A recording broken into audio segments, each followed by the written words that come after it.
दोस्तों, मैं Sanjeet Kumar Yadav Anand Raj lectures channel पर आपका हार्दिक स्वागत वंदन अभिनंदन है। आज हम आप लोगों को पढ़ाएंगे गणित का बहुत ही महत्वपूर्ण पाठ प्रतिशत, जिसको इंग्लिश में परसेंटेज कहते हैं। और परसेंटेज को बारीकी से समझेंगे, है ना। परसेंटेज का हिंदी होता है प्रतिशत, प्रतिशत, है ना। तो प्रतिशत का अर्थ ही होता है 100 में कितना। ये भी आप लोग नोट्स करिए। देखिए, छोटी छोटी बातें समझेंगे तभी चीजें समझ में आती हैं। इसका अर्थ होता है 100 में कितना, 100 में कितना। आपको जो है बेसिक से पढ़ना है, शून्य से शिखर तक जाना है। अगर कोई पूछे कि भैया परसेंटेज का क्या मतलब होता है, तो आप लोगों को दिल खोल करके बताना है कि परसेंटेज का अर्थ होता है कि 100 में कितना। जैसे कि अगर कोई लड़का ये कह रहा है कि भैया मैं हाई स्कूल में था और मेरा पूर्णांक 600 था और उस 600 में मैं 420 नंबर पाया, और लोग हमसे यही कह रहे हैं कि मैं जो है 70% अंक प्राप्त करके मैं हाई स्कूल पास किया हूं, तो है ना। तो सही बात है ना, कि जैसे अगर बच्चा 420 नंबर लाया है ना, 600 में से अगर ये पता करेंगे वो कितना परसेंटेज लाया है ना, काट दीजिए 70%, है ना। 420 बटा 600 गुणे 100, और 100 ये 6 घटिया 6 आएगा, 6 7 42, 70%। तो इसका मतलब ये है कि बच्चा ने 70% हासिल किया है। तो अगर कोई बच्चा ये कह रहा है कि हमने हाई स्कूल में 70% पाया है, तो जानते हो वो क्या कहना चाहता है। वो जो है ये कहना चाहता है कि अगर ये पूर्णांक 100 होता तो मैं 70 नंबर प्राप्त करता। सीधा सीधा कहने का मतलब है ये। आपको बहुत ही गहराई की बात मैं बता रहा हूं कि बच्चा एक तरफ ये कह रहा है कि 600 में से 420 नंबर प्राप्त किया, है ना, तो मेरा 70% आया। यानी कि बच्चा ये कह रहा है कि अगर योगी सरकार ने पूर्णांक जो है 100 बना देता तो मैं 70 नंबर लाता, 420 नहीं लाता, 70 नंबर लाता। भाई पूर्णांक 600 है तो 420 लाया हूं, अगर पूर्णांक 100 होता तो 70 नंबर लाता। यही कहने का मतलब होता है। अब परसेंटेज से पता चल जाता है ना कि व्यक्ति की तैयारी कितनी, कैसे, क्या है। अगर कोई कहता है कि भैया मुझे मैथ में सिर्फ 25% की जानकारी है, तो क्या कहना चाहता है कि अगर 100 सवाल हमें दिए जाएंगे तो उसमें से मैं 25 क्वेश्चन ही सही कर पाऊंगा, है ना, 25 क्वेश्चन ही सही कर पाऊंगा। अगर कोई ये कहना चाहता है कि अगर आप मुझे 100 केला देंगे तो मैं उसका 25% ही खा पाऊंगा, जिसका मतलब क्या है कि अगर 100 केला है तो उसमें मैं 25 ही खा पाऊंगा, बाकी 75 फेंकना पड़ जाएगा। इसीलिए मैं शुरू में ही बताया कि परसेंटेज का अर्थ ही होता है कि 100 में कितना। अच्छा, एक चीज और होता है, परसेंटेज के सवाल को हल करने के लिए उसके बारीकी को समझना बहुत जरूरी होता है। परसेंटेज को लोग जो है इस तरह पढ़ते हैं, जैसे त्रिकोणमिति हो गया, मेंसुरेशन हो गया, रटना चाहते हैं। अगर आप इसको रटेंगे तो कोई भरोसा नहीं है कि एग्जाम देने जाएंगे तो आपका क्वेश्चन सही हो जाएगा, क्योंकि ये रटने वाली चीज नहीं है, ये फील करने वाली चीज है कि क्वेश्चन कैसे, कहां से क्या बन जाता है ना। जैसे अगर एक चीज और बताना चाहते हैं, बच्चे यहां तक बेसिक नहीं समझते हैं कि 25% लिखा है ना, तो इसका मतलब क्या होता है। 25% लिखा है तो इसका मतलब क्या है। इसका मतलब यह है कि 25 बटा 100। हमने क्या कहा, प्रतिशत। प्रतिशत मतलब प्रति मतलब क्या, प्रत्येक, है ना। प्रति मतलब प्रत्येक, शत माने 100, यानी कि प्रत्येक संख्या के पीछे 100 लगा रहेगा, तो वही परसेंटेज है। 25% मतलब क्या हुआ, 25 बटा 100।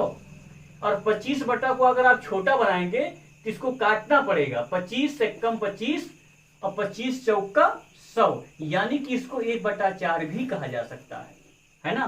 25% का मतलब क्या हो गया, 25 बटा 100, और 25 बटा 100 का मतलब क्या हो गया, 1/4, है ना। ऐसी छोटी छोटी चीज होती है। अगर कोई कहता है कि मैं जो है 100 बिस्कुट खाया, है ना, हमने 100 बिस्कुट खाया। कोई व्यक्ति ये कहा कि मैं 100 बिस्कुट नहीं खा पाया, मैं 100 बिस्कुट का सिर्फ 40% खा पाया, है ना। तो अगर आप कहोगे भैया इसका मतलब ये है कि ये 40% खाया, तो 100 का 40% खाया, है ना, तो 100 का मतलब गुणा। देखो सवाल ऐसे आता है कि 100 का 40% क्या होगा, है ना, ऐसे लिख के आ जाता है। जो छोटे छोटे एग्जाम्स होते हैं ऐसे लिख के आ जाता है 100 का 40%। और जब यही चीजें है सवाल बना के बता देता है कि एक बच्चा जिसके पास 100 अमरूद था, उस अमरूद का 40% खाया, तो बताइए कि अमरूद अब कितना बचा है ना। तो यही सवाल हो गया। का मतलब होता है गुणा, यानी कि इसको इस तरह हल किया जाएगा कि 100 गुणे 40/100। इसको काटना रहेगा, 100 कट जाएगा, आएगा कितना 40%, यानी कि जो है वो 40% खाया। लेकिन ये तो आसान संख्या थी 100 ना, ये मानक होता है, हल करना आसान है। लेकिन अगर यही कहा जाए 1200 का 40% खाया, अगर कोई कहिए भैया 1200 हमारे पास अमरूद था, मैंने उसका 40% खा गया, तो पता करना पड़ेगा कितना खा गया। तो 1200 का 40% निकालो, 40/100, है ना। काटो इसको, ये 2 यहां से कट जाएगा, ये 2 यहां से कट जाएगा, 12 चौक 48, यानी कि 480। यानी वो कहना चाह रहा है कि मैं 480 जो है खा गया, है ना। ऐसे ऐसे चीजें को देख करके हल करना होता है। और देखिए संख्याओं से रिलेट नहीं किया जाता है। संख्या क्या है, परसेंटेज क्या है। कुछ लोग कहते हैं कि हम ये परसेंटेज में भी पढ़ते हैं, हाँ भी जो आगे चैप्टर हम पढ़ाएंगे इसमें, जैसे उसमें ये भी पढ़ाया जाता है कि कोई वस्तु ऐसी है जिसको बेचने पर 20% का फायदा हो जाता है ना, फिर इतना ये हो जाता है। तो उस चीजें को समझने की जरूरत होती है। कभी कभी हमें 300% का फायदा हो जाता है। कोई कहेगा यार 100% होता है, कहां से 300% फायदा हो जाएगा। अरे किसी भी चीज को बेचेंगे तो क्या 100% ज्यादा फायदा होगा? ऐसे कैसे हो सकता है? जब माना कि ये 100% है तो हमको कैसे 300% फायदा हो जाएगा? जब गणितज्ञ लोग ही 100% बनाए हैं तो हमको 300% के फायदा हो जाएगा। क्यों नहीं हो जाएगा फायदा? कोई चीज अगर आप 100 रुपये लाए हैं, है ना, उसको दुगने रेट में बेच दे रहे हैं, तो पर आपका 300% ही फायदा हो जाएगा। जैसे अगर आप कोई चीज लाए 100 का लाए, 10% मुनाफे में बेच दिया, यानी कि 110 का बेच दिया। अगर 100 का आप 10% जो है बेचे आप, है ना, तो ऐसे निकाला जाता है 110/100, यानी कि 110 रुपया। तो अगर 100 रुपये पे आप 10 रुपया ले रहे हैं तो इसका मतलब 10% फायदा उठा रहे थे, इसका मतलब 110 रुपये का आप बेच रहे हैं। लेकिन अगर इस पे आप जो 200 का बेच रहे हैं तो कितने का फायदा होगा? आपका सीधे 100% बढ़ गया। तो 300% का भी फायदा होता है, 400 का भी परसेंट फायदा होता है। परसेंट को समझना होता है। और कभी कभी बच्चे के अंदर दिमाग में ये आता है कि परसेंटेज को समझ नहीं पाते हैं और सवाल को हल करने की कोशिश करते हैं। मैं कहता हूं पहले परसेंटेज को समझो तब सवाल को हल करो। पहले परसेंटेज में चलना सीखो तब दौड़ने का प्रयास करो। आपको परसेंटेज में चलना ही नहीं आता, आप दौड़ने की बात करते हो, लंबा लंबा सवाल हल करने की कोशिश करते हैं आप। जैसे किसी बच्चे पूछते हैं जब नई नई कोचिंग करते हैं कि सर किसी संख्या में अगर हम 20% की बढ़ोतरी करते हैं, फिर अगर उसी संख्या में 20% की घटोतरी करते हैं तो संख्या प्राप्त क्यों नहीं होती?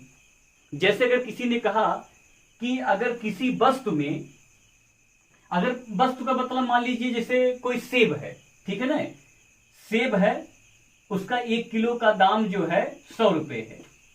तो अगर इस 100 रुपए में अगर 20% की बढ़ोतरी कर दिया जाए तो कितना आएगा? करिए बढ़ोतरी, 100 गुणे 120/100। इसका देखिए फार्मूला यही होता है हल करने का। जैसे अगर कोई चीज 100 है तो बढ़ोतरी करना है तो 100 + 20/100, यानी यही जुड़ जाता है। तो इसको इसी तरह शॉर्टकट में लोग लिखते हैं समय को बचाने के लिए कि 100 गुणे 120/100, है ना, यानी कि 120 रुपया। यानी कि सेब है, सेब जो है 1 किलो 100 रुपए का है। तो अगर कह रहा है कि 100 में अगर 20% की बढ़ोतरी कर दिया जाए तो कितना होगा? 120 होगा। और यदि अगर 120 में सर हम 20% की घटोतरी कर रहे हैं तो 100 क्यों नहीं आ रहा है? बात को समझना। एक सवाल आपको मिलेगा आगे चल करके जब आप पढ़ाएंगे कि जो है एक गृहिणी चीनी का मूल्य जो है 20% कम हो गया, ठीक है ना। तो उसने जो है उस चीनी की खपत जो है 20% जो है उसने बढ़ा दी, है ना। तो इतने परसेंट का अंतर आ गया। या ये होता है कि चीनी के मूल्य इतने परसेंट बढ़ गया, तो जो रसोईया थी वो 20% जो है चीनी कम करने लगी, फिर भी इतना अंतर आ गया। ऐसे ऐसे सवाल आपको हल करने को मिलेगा आगे चल कर। तो बच्चे के दिमाग में आता है कि सर 100 का 120 हुआ, 100 में 20% किए तो 120 हो गया, फिर 120 का जो 20% घटा रहे तो 100 के नहीं हो रहा है। आप संख्याओं में थोड़े कर रहे हैं, ये तो संख्या में होता है कि 100 में 20 जोड़ो तो 120 हो गया, 120 में 20 घटाओ तो 100 आ गया। लेकिन ये परसेंटेज में ऐसा खेल नहीं होता है ना। इस चीज को आप लोग मनन करिएगा, सोचिएगा, समझिएगा ऐसा क्यों हो रहा है, तब आपको पता चलेगा कि मैं परसेंटेज पढ़ रहा हूं। जब आपको एहसास होगा कि ऐसा क्यों हो रहा है तो उसी दिन आपको पता होने लगेगा कि मैं परसेंटेज पढ़ना शुरू कर दिया। अगले वीडियो में आपको मैं यही बताऊंगा कि जब 100 में 20% की बढ़ोतरी करते हैं तो 120 होता है, 120 में 20% की घटोतरी करते हैं तो 100 की नहीं होता। शुरुआत करेंगे अच्छे अच्छे सवालों से। आप जो है आनंद राज लेक्चर्स में जुड़े रहिए, लाइक करिए, कमेंट करिए, शेयर करिए, जहां तक हो सके इस वीडियो को फैलाइए।